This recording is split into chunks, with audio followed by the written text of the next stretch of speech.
नाजरीन, आपका फिर एक बार इस्तकबाल है हम बदलेंगे देश बदलेगा के इस प्रोग्राम में।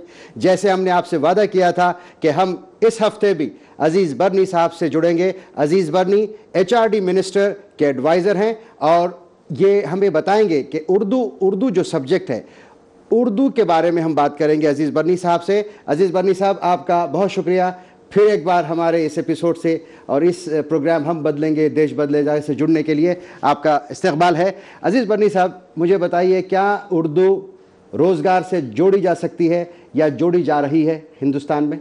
बेशक उर्दू को रोज़गार से जोड़ने के लिए 12th प्लान पर काम किया जा रहा है और कपिल सिब्बल साहब ने अपनी एक तकरीर में जो उर्दू दुनिया का रिलॉन्च था उसमें उन्होंने कहा था कि उर्दू को रोज़गार से जोड़ा जाएगा।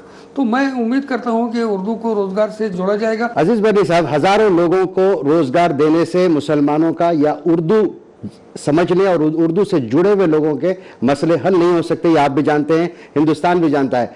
Media, print media, television media या और कई एजुकेशनल डिपार्टमेंट्स के उर्दू को बढ़ावा देने से ये मसला हल नहीं होगा, आप इसको मानेंगे? नहीं, ऐसा नहीं है, हम नज़रअंदाज नहीं कर सकते। उर्दू जब तकरीबन दम तोड़ रही थी हिंदुस्तान में, ऐसे में अगर उर्दू को फ़रोग़ देने का कुछ काम कुछ इदारों ने किया, चाहे वो सहारा इंडिया परिवार हो, चाहे वो इनाडू हो, तो उनकी इस काविश को हम रिकग्नाइज नहीं करेंगे तो नाइंसाफ़ी होगी। जिस तरह ETV ने उर्दू में एक चैनल को सामने लाकर एक बहुत बड़ी कमी को पूरा किया, जिस तरह सहारा इंडिया परिवार ने उर्दू अखबारात की चेन सामने रखकर एक बहुत बड़ी कमी को पूरा किया, ये बहुत बड़े काम हैं। और आज अगर आप देखते हैं कि वेस्ट बंगाल में ममता बनर्जी ने चीफ मिनिस्टर बनने के बाद उर्दू को सेकंड लैंग्वेज डिक्लेयर किया। अगर आप ये देखते हैं कि नीतीश कुमार बिहार में उर्दू को हमदर्दी की निगाहों से देखते हैं, दूसरी सरकारी ज़बान के तौर पर देखते हैं, अगर उत्तर प्रदेश के अंदर उर्दू मजबूत होती चली जा रही है, अगर दिल्ली में शीला दीक्षित उर्दू को दूसरी सरकारी ज़बान का दर्जा देती हैं, तो कहीं ना कहीं उस बदले हुए माहौल का असर है और ये जाहिर है कि ये तमाम बातें रोज़गार से जुड़ती हैं। हिंदुस्तान में कई सूबों में बेइंतहा उर्दू की बढ़ावा देने के लिए काम हो रहा है, लेकिन फिर क्या वजह है कि हिंदुस्तान में सिर्फ एक उर्दू यूनिवर्सिटी है, वो भी साउथ इंडिया में हैदराबाद में, मौलाना अबुल कलाम आज़ाद यूनिवर्सिटी? क्या वजह है? नहीं, इसकी वजह हमें देखना होगी कि उर्दू से मोहब्बत करने वाले अमली तौर पर उसका साथ कितना देना चाहते हैं। अगर उर्दू यूनिवर्सिटी का क़याम सरकारों की मेहरबानी पर है तो क्या हम स्कूलों में अपने बच्चों को तालीम हासिल करने का भेजने का काम शुरू कर चुके हैं? क्या हम इस बात पर आमादा हो चुके हैं कि हमारे बच्चे उर्दू में आला तालीम हासिल करें, वो IAS के एग्ज़ाम उर्दू ज़बान में दें? क्या हमें ये याद नहीं कि श्रीनगर से शाह फैसल ने उर्दू के अंदर इम्तहान देकर टॉप किया है IAS का?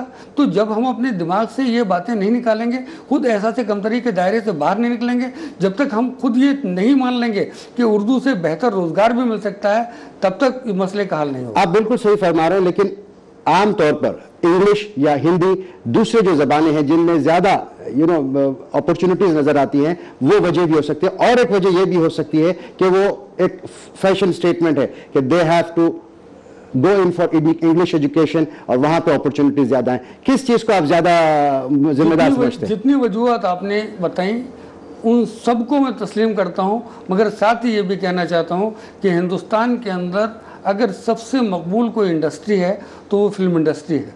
और 65 बरसों में आज़ादी के बाद से और आज़ादी के पहले भी उर्दू ज़बान को जितना फ़रोग़ फिल्म इंडस्ट्री से मिला है, जितने कारोबार के दायरे को वसी किया है, क्या हमें ये सोचने को मजबूर नहीं करता कि डायलॉग, नगमा निगारी, अदाकारी, ये सब बहुत उर्दू को फ़रोग़ देने के ज़रिए बन सकते हैं? अजीज़ बरनी साहब, मैं एक छोटी सी मेरी स्टडी थी और एक यूनिवर्सिटी जिसका नाम मैं नहीं लेना चाहता हूँ, मुसलमानों की यूनिवर्सिटी मानी जाती है, वहाँ पर जो सेक्शन इंग्लिश का होता है उसके पास हुए सारे ग्रेजुएट्स वो बड़े बड़े ओहदों पर, कहीं जजेस बन चुके हैं, कहीं जो है एडमिनिस्ट्रेशन में बड़े ओहदों पे है। उसी तरह हिंदी के भी हैं, लेकिन जो उर्दू के पास्ड आउट्स हैं वो लोग कामयाब उस तरह नहीं होते जिस तरह एक इंग्लिश मीडियम का पढ़ा हुआ लड़का होता है, ये क्या वजह हो सकती है? देखिए, ये इसकी सीधी वजह है कि जो सरकारी कामकाज है वो अंग्रेजी जबान में होता है। ये शिकायत सिर्फ उर्दू वालों को नहीं होना चाहिए, ये तमाम इलाकाई जबानों को ये शिकायत हो सकती है, मगर इसके बावजूद इलाकाई जबानों का फ़रोग कम तो नहीं है। हमें कहीं ना कहीं खुद भी इनिशिएटिव लेना होगा, खुद भी कहीं ना कहीं आगे बढ़ने का जज्बा रखना होगा। सब कुछ हम सरकारों की जिम्मेदारी पर नहीं छोड़ सकते। लेकिन एक बात ये भी सच है कि जैसे जो यूनिवर्सिटी की मैं आपसे बात कर रहा था, जैसे मौलाना अबुल कलाम आज़ाद यूनिवर्सिटी, वहाँ पर जैसे मास कम्युनिकेशन का अगर कोई कोर्स कर रहा है लड़का, तो उसका जो करिकुलम है वो इंग्लिश में उसको पढ़ना पड़ता है और उसको एग्जाम उर्दू में लिखना पड़ता है। जो लिटरेचर उसको अवेलेबल होना चाहिए उर्दू ज़बान में, वो क्यों मुहैया नहीं है? ये तवज्जो तलब, ये जो बात आप कह रहे हैं ये तवज्जो तलब है। मगर मैं ये कहना चाह रहा था कि अगर हुकूमत हिंद ने उर्दू यूनिवर्सिटीज़ कम कायम की हैं, तो यूनिवर्सिटी लेवल तक पहुंचने वाले जितने भी स्टूडेंट्स हैं वो तो उर्दू वालों को ही तय करना होगा।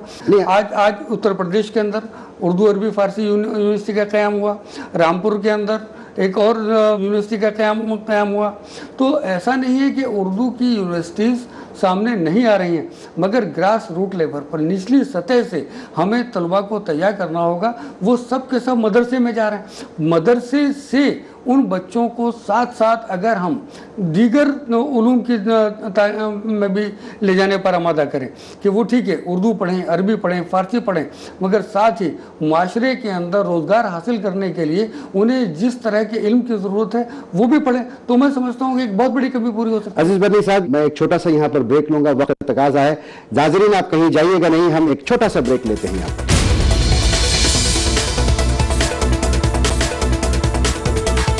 नाज़रीन आपका फिर एक बार इस्तकबाल है। हम बदलेंगे देश बदलेगा के इस प्रोग्राम में हम बात कर रहे हैं अजीज़ बर्नी साहब से। अजीज़ बर्नी साहब, आपको नहीं लगता है कि एक उर्दू मीडियम का पढ़ा हुआ लड़का, अगर उस लड़के को यूनिवर्सिटी में उर्दू मीडियम में अगर उसको ना एडमिशन मिलकर इंग्लिश मीडियम में मिलता है तो उसकी क्या मुश्किलें होंगी?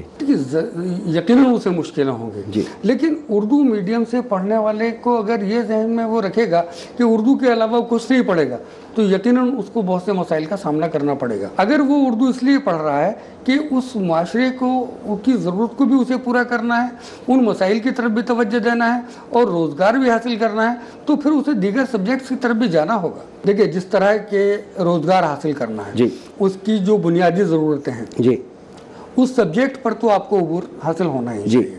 उर्दू को हम सिर्फ और सिर्फ रोज़गार से न जोड़ें।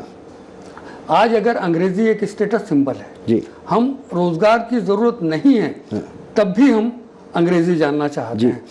इसी तरह जब उर्दू को हम ये मान लेंगे कि माशरे के अंदर एक बेहतर मकाम, एक बोलने के अंदाज को बेहतर बनाने के लिए, जब हम ये सब महसूस करेंगे कि पार्लियामेंट के अंदर हमारे वो पॉलिटिशियंस, मुल्क के रहनुमा भी एक शेर में अपनी बात को कहना बहुत पसंद करते हैं, जो दरअसल उर्दू नहीं जानते हैं, ये उर्दू की वो अहमियत है जो सोसाइटी में उन्हें कहीं औरों से अलग और नुमाया कर देती है।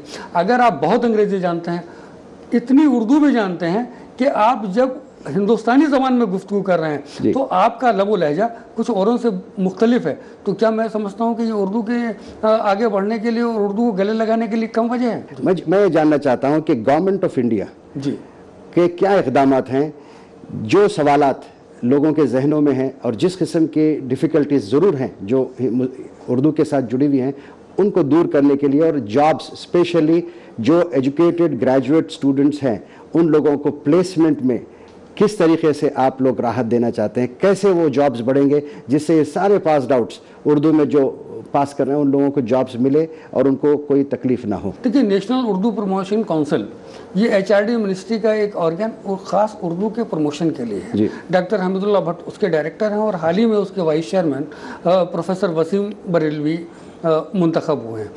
तकरीबन 1500 सेंटर्स पूरे हिंदुस्तान के अंदर तकरीबन हर रियासत में ये काम कर रहे हैं। ये कंप्यूटर ट्रेनिंग सेंटर अब सिर्फ कंप्यूटर ट्रेनिंग तक महदूद नहीं है, बल्कि उसमें दीगर कोर्सेज को भी शामिल करने की शुरुआत करने का मंसूबा है। तो उर्दू के लिए हुकूमत हिंद जो कर रही है उसमें अब हमें देखना है कि जो उससे जुड़े हुए लोग हैं वो उसको कितना आगे लेकर जाते हैं। आज गवर्नमेंट जॉब्स क्रिएशन के लिए क्या इकदाम कर रही है?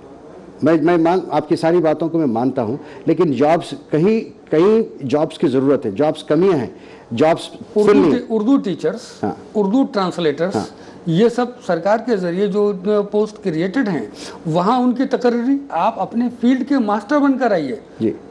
टीचिंग लाइन के अंदर एक लंबी चेन है, आप लेक्चरर, प्रोफेसर, वाइस चांसलर तक उसमें बनने की गुंजाइश है। तो आप एक स्पेसिफिक सिर्फ उर्दू के लिए अगर रोज़गार तलाश कर रहे हैं तो फिर वो आपको उर्दू तक ही महदूद रखेगा।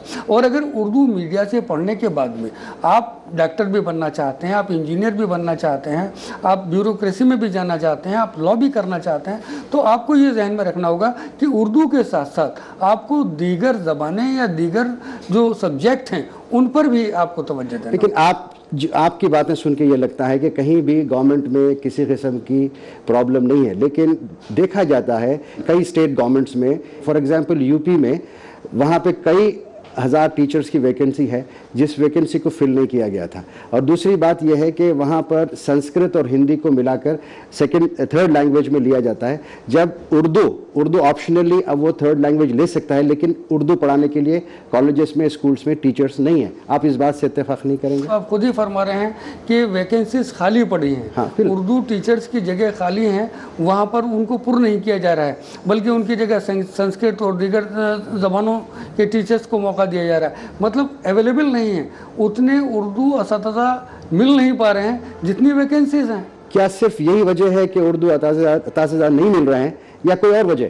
अगर कोई और वजह है तो आज तो आपके पास हर मामले में सच्चाई को जानने का तरीका मौजूद है जी। आप राइट टू इंफॉर्मेशन एक्ट में जाइए और आप पता कीजिए कि वहाँ जगह पूरी क्यों नहीं की जा रही है। अजीज बर्नी साहब, मैं यहाँ पर एक छोटा सा ब्रेक लूंगा। नाजरीन, आप कहीं जाइएगा नहीं, हम यहाँ पर लेते हैं एक छोटा सा ब्रेक और लौट कर आएंगे तो डिस्कशन को जारी रखेंगे।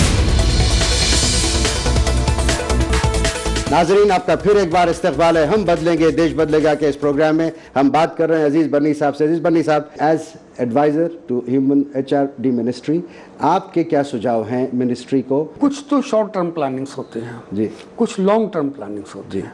शॉर्ट टर्म प्लानिंग्स में जो मसाइल हमारे सामने उस वक्त के होते हैं, पहले उन पर तवज्जो देना होती है। जामिया मिलिया इस्लामिया के अक़लियती किरदार का मामला था, कपिल सिब्बल साहब का बहुत मस्बत रवैया इस पर था, अलीगढ़ मुस्लिम यूनिवर्सिटी का मामला था, उसके अंदरूनी निज़ाम के तरफ से भी कुछ मामले थे। इसके अलावा NCPL के फ़रोग को लेकर काफ़ी बात हुई। उसमें एक मंसूबा जो जैसा मैंने पहले अर्ज़ किया था पिछले गुफ्तगू में, डॉक्टर हमीदुल्लाह भट्ट उसको तैयार कर रहे हैं। नेशनल माइनॉरिटी एजुकेशन को लेकर इसमें काफ़ी कुछ अभी गुंजाइश है करने की। तो ये सारी चीज़ें जब तक उस स्टेज पर ना पहुंच जाएं कि इनको मंजर आम पर लाया जा सके, तब तक बहुत कुछ कहना मुश्किल होता है। अक्सर मदरसे उर्दू से जुड़े हैं, अरबी से जुड़े हैं, तो वहाँ पे कहाँ से रुकावट आई? ये मदरसा बोर्ड के जो सरबराहान मदरसा बोर्ड के लिए वो लोग तैयार नहीं हैं जो मदरसों को चलाते हैं। मैंने देखा मौलाना अरशद मदनी साहब का मौका बड़ा वाज़ेह था, वो नहीं चाहते मदरसा बोर्ड, और भी जो हमारे मदरसे से जुड़े बहुत काबिल एहतराम शख्सियतें हैं वो नहीं चाहते।